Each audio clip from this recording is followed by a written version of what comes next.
sponsored by WB Games. Did you know that there was an evil avatar that hated humans? Or that there was a Fire Nation avatar that worked for the government? Or that Zhu Li did the thing and became president? This is the entire timeline for the Avatar franchise, from the shows, to the books, to the comics and games, and beyond. And putting all of this information together will let us predict the plot of the new show, Avatar 7 Havens, coming in the next few years.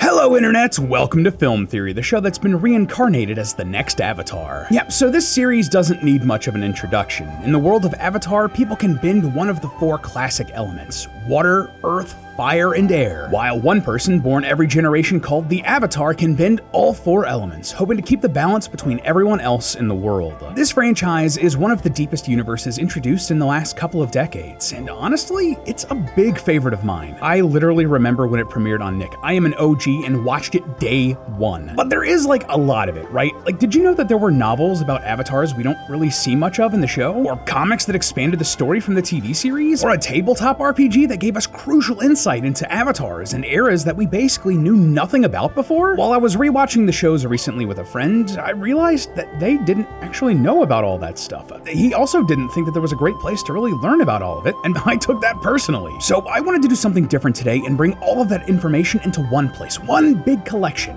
one big timeline. But before we do that, as you've probably noticed by now, this video is really long, much longer than we can normally make, and we were only able to take a big swing like this thanks to the sponsor of today's theory, DC Worlds Collide. If you don't know, DC Worlds Collide is a brand new squad-based RPG fighting game for mobile, where you can make a squad of your favorite DC characters, each with great synergies and strategies. The crime syndicate is invading Earth, and you need to put together a team to take them down, and they don't just have big guns like Batman, Wonder Woman, and The Flash. You can pick from up to 70 DC characters, including deep cuts like Zatanna and Constantine. And if you're a fan of Superman, well, in celebration of the new movie, Superman is the first new character to join the roster, all inspired by his latest appearance. The Big Blue Boy Scout is in the game right now, with characters you see in the movie like Mr. Terrific, Guy Gardner, and even Crypto coming later this summer. I've been a fan of DC since I was just a wee lad, so a game like this is just perfect for me. Between recording or during writing breaks, I can whip out my phone and get my squad led by Raven and Shazam ready and just play a couple rounds of this fast-paced RPG. There are tons of solo challenges, mini games, events, and competitive PvP matches, and it even has idle elements that let you earn rewards and make progress when you're busy doing other things.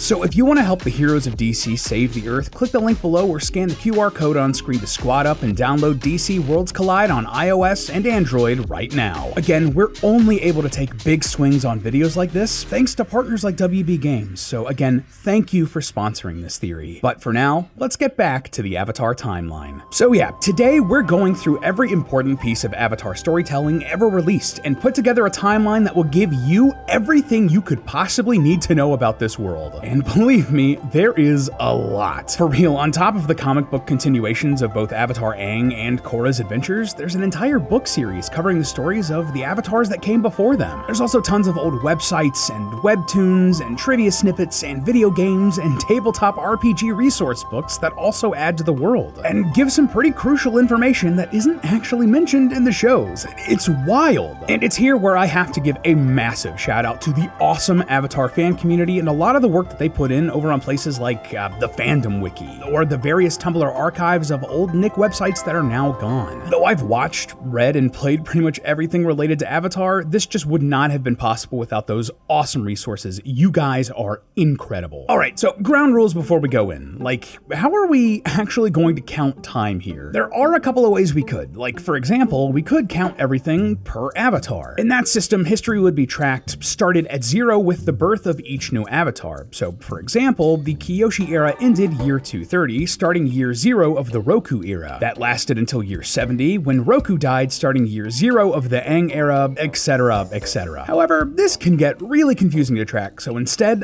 like most of the fandom, we're gonna pick a year 0 and then count forwards and backwards from there. Similar to BC and AD here in the real world. In Avatar, that point is when Fire Lord Sozin killed most of the air nomads, so we're gonna be categorizing dates as either before the air nomad genocide, BG, and after genocide, AG. Yes, that is the actual canonical name for the event, and the dates used. Please don't get mad at me, YouTube. I swear I won't say the G word again. Anyway, regardless, hey, at least that makes sense as like the choice for our central date, because, I mean... Everything changed when the Fire Nation attacked. Oh, and also, for your convenience, and so you can like check out any of the source material we're actually talking about, we're gonna be putting where we are sourcing our information in little pop-ups that are gonna be coming up as lower thirds in the video. Honestly, that system is gonna be like a little bit of an experiment for us. We've done it before in like the FNAF timeline, but I mean, everything in this video is kind of an experiment, so please let me know in the comments what you think about that, and honestly, just the timeline in general. I really want to hear your feedback for this. But anyway, with that out of the way, let's dive into the world of Avatar.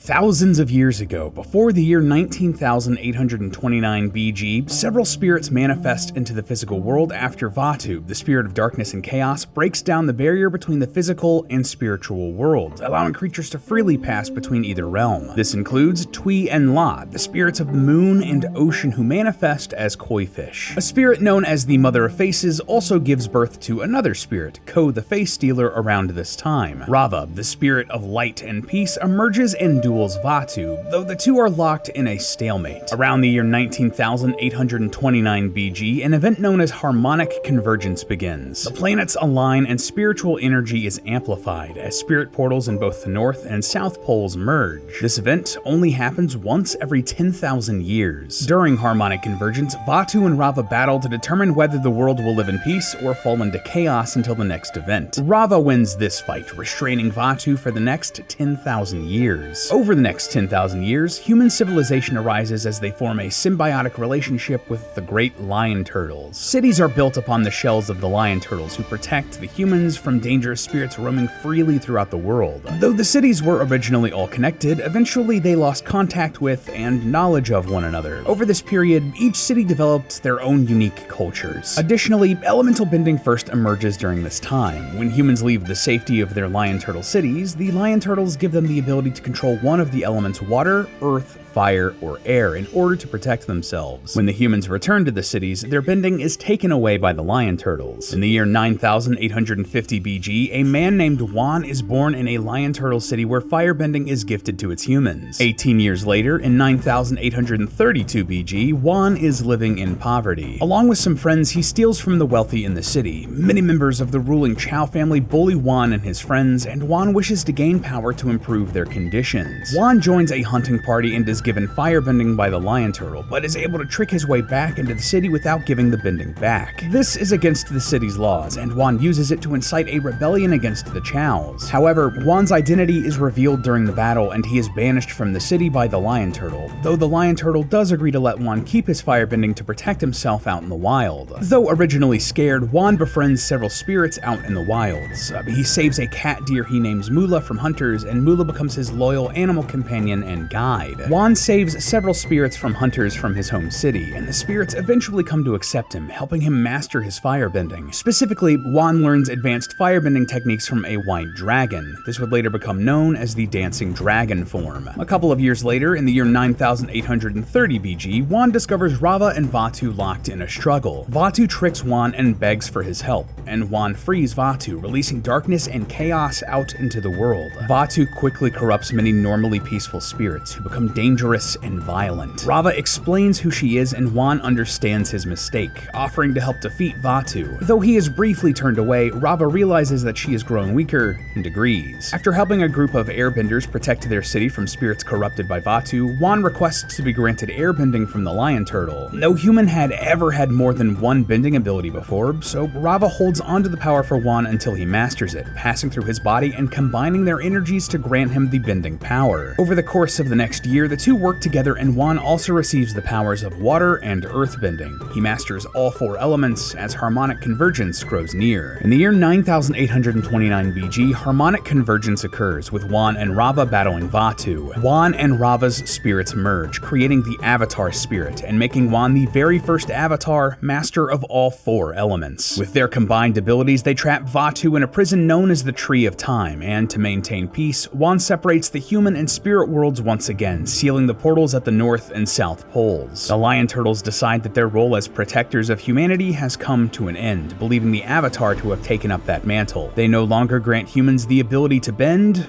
and disappear. The different peoples and cultures of the now gone Lion Turtle cities meet, and many begin to clash due to their cultural differences. Sadly, war is frequently waged between the groups, and though Wan intervenes to keep the peace, he is rarely successful. A much older Wan eventually dies on a battlefield trying to stop one such war. He apologizes to Rava, saddened that even with Vaatu sealed, darkness has continued to spread across the world. Rava comforts Wan as he dies, and Wan and Rava's combined spirit is reborn into a new body, and thus, the Avatar cycle officially begins. A great deal happened over the next 6,000 years, between 9829 and 3829 BG. Despite the new barrier between the human and spirit worlds, some spirits are able to interact with the human world, including Wan Shi Tong, a spirit who collects knowledge. He transports his spirit library into the human world, where it finds a home in the middle of what would become the Siwang Desert on the planet's main continent.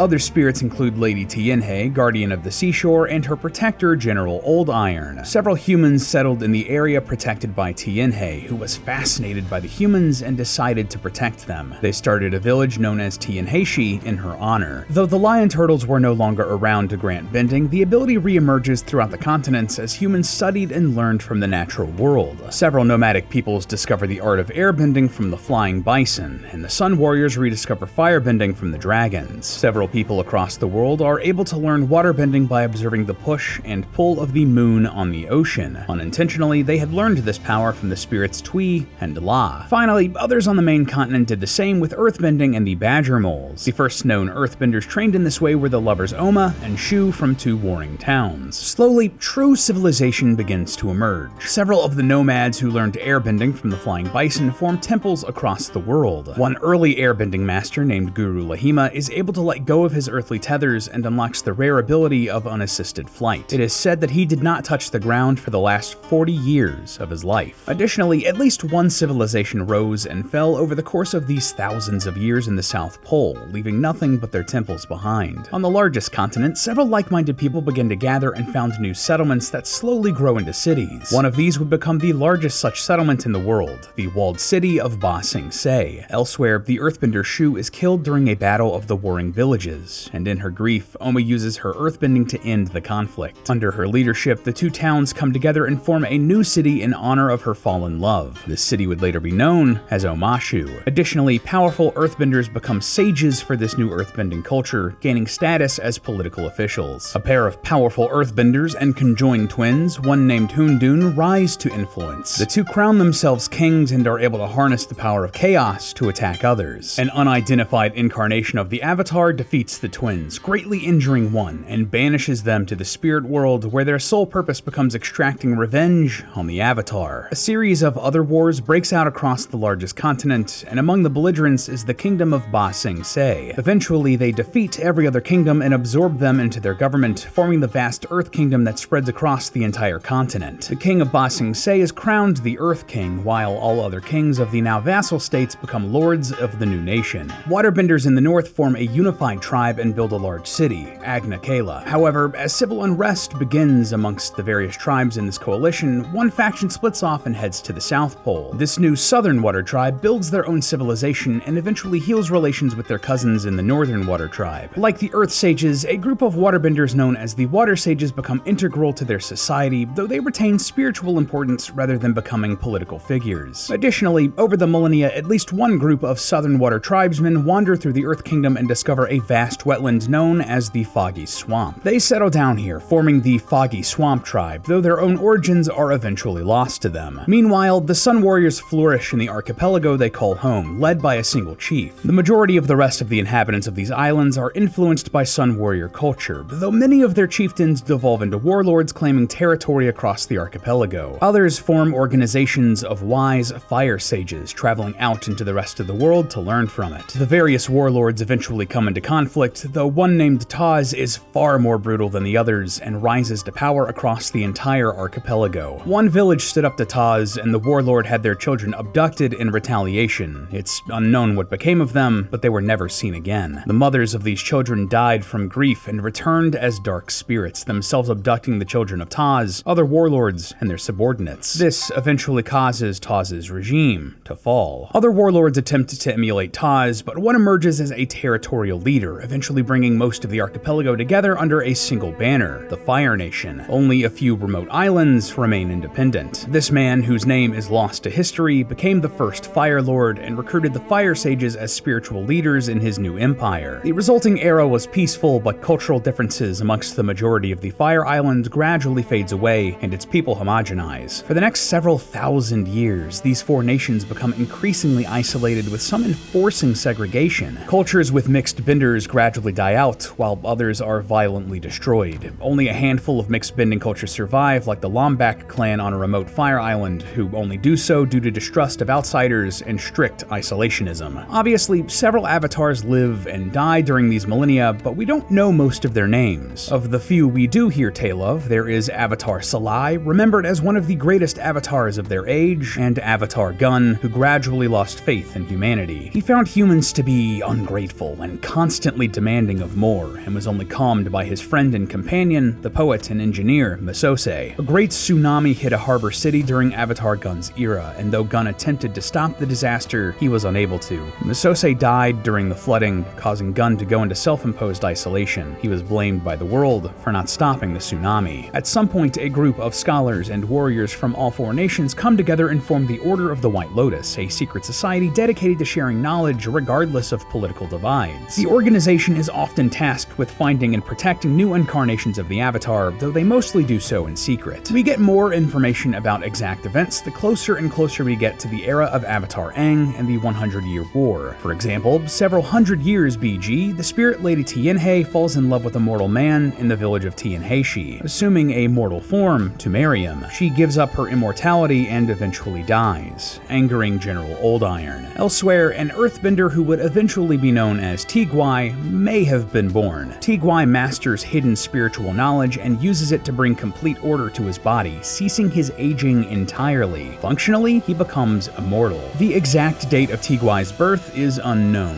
and he would later hint that he could be thousands of years old by the era of Avatar Kyoshi. Eventually, Avatar Szeto is born to the Fire Nation. His status was discovered early after he bent a second element early in his childhood. When Szeto was a child, a major crisis threatened the Fire Nation. Plagues and natural disasters ravaged the islands, while violence between several noble clans eroded the empire. Faced with these crises, Szeto devoted his life to work within the Fire Nation government, rejecting any special privileges and advancing in rank only on his own merits. Szeto was a gifted diplomat, accountant, and bureaucrat, reinforcing Fire Lord Yosor's power and authority. Eventually, he became a grand advisor to the Fire Lord and helped restore the Fire Nation's government and economy. Scholars of the age argued that he saved the Fire Nation from complete collapse. Because of this, though Szeto was respected by other nations during his life, he spent most of his time looking inwardly to the Fire Nation, only occasionally traveling outside of the islands. Two such instances were spending time at the Northern Air Temple and in Wan Shitong's Spirit Library. Looking back, many international scholars believe that Szeto was too focused on the Fire Nation and that his decision-making as the Avatar, a position meant to serve all peoples and nations, was biased in favor of his homeland. Though outwardly he seemed put together and like a man with nothing to hide,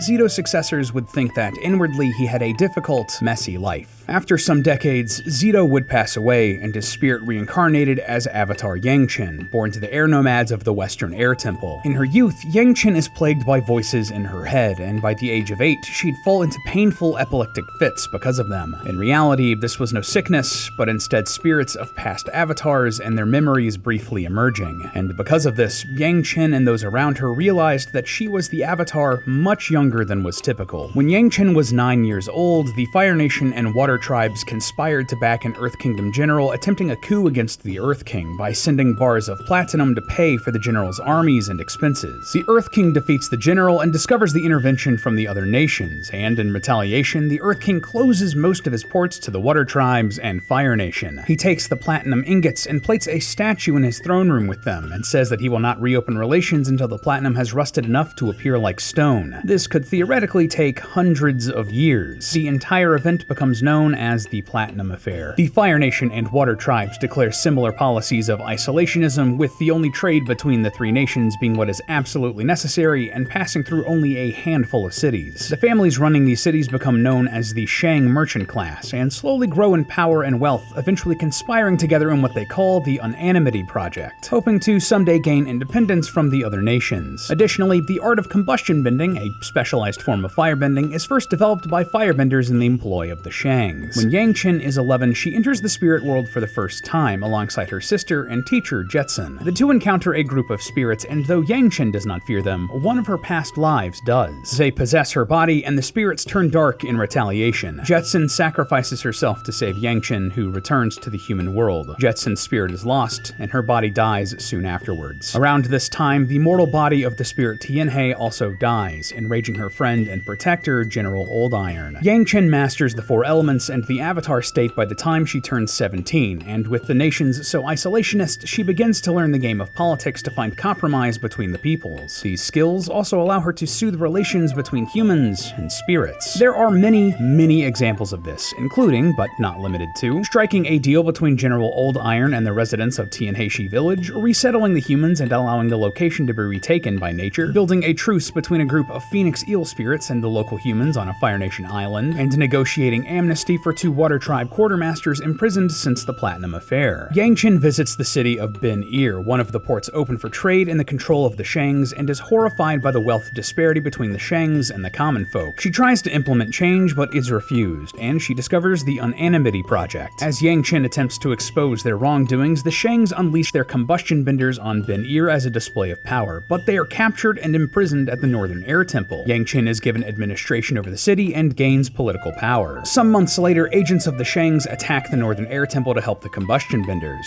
One of them is killed, one is taken into protection by Yangchen, and the final one escapes. A Shang named Chaisi plans an attack on another port city, hoping to force world leaders to give her family independent rulership over their home port. Yangchen discovers the plan and is able to thwart the worst of the attack, though her Sky Bison companion Nujian is killed. In the aftermath, using her political savvy, Yangchen is able to negotiate or blackmail the four nations into abolishing the leadership of the Shang port cities, naming the Avatar as their protector instead. She becomes the de facto ruler of these cities and takes control of the network of spies and assistants that the Shangs built up. With this, she begins the process of diffusing the Cold War between the isolationist kingdoms. Over the next decades, Yangchen continues making deals between the spirits and humans of the world, though these are fragile agreements at best. A long-standing coalition of pirates and criminals from every nation based out of the Eastern Seas formally organize and build their own distinct culture. They eventually begin calling themselves the Fifth Nation, independent from any laws of the other four nations. Recognizing their power and danger, Yangchen negotiates and signs a peace deal with the Fifth Nation, protecting the southern coasts of the Earth Kingdom from their raids. Around this time, the man now known as Tigwai the Immortal assassinates the 40th Earth King. In the year 345 BG, Avatar Yangchen dies, and Avatar Kuruk is born in the Northern Water Tribe. In the decades between 345 and 312 BG, Kuruk is an ill-behaved child, but is discovered to be the Avatar on the typical timeline. He's told of his destiny when he turns 16 and spends the next few years mastering the elements. While learning to master the Avatar state, Kuruk accidentally destroys a small uninhabited island in the Mosi Sea. Additionally, during this period, he befriends an earthbender named Jianzu, an airbender named Kelsang, and a firebender named Heiran. The trio would become Kuruk's closest friends, advisors, and companions. Kuruk would also harbor feelings for Heiran for many years, but they were never acted upon. Many of the treaties between the humans and spirits negotiated by Yangchen fall apart after her her death, leading the spirits to turn dark and attack the humans that break the pacts. Kuruk discovers this, tracks down, and battles many of the spirits, but these fights cause a great deal of damage to his physical body and spiritual vitality. After one such difficult battle, Kuruk meets a fire sage named Naya,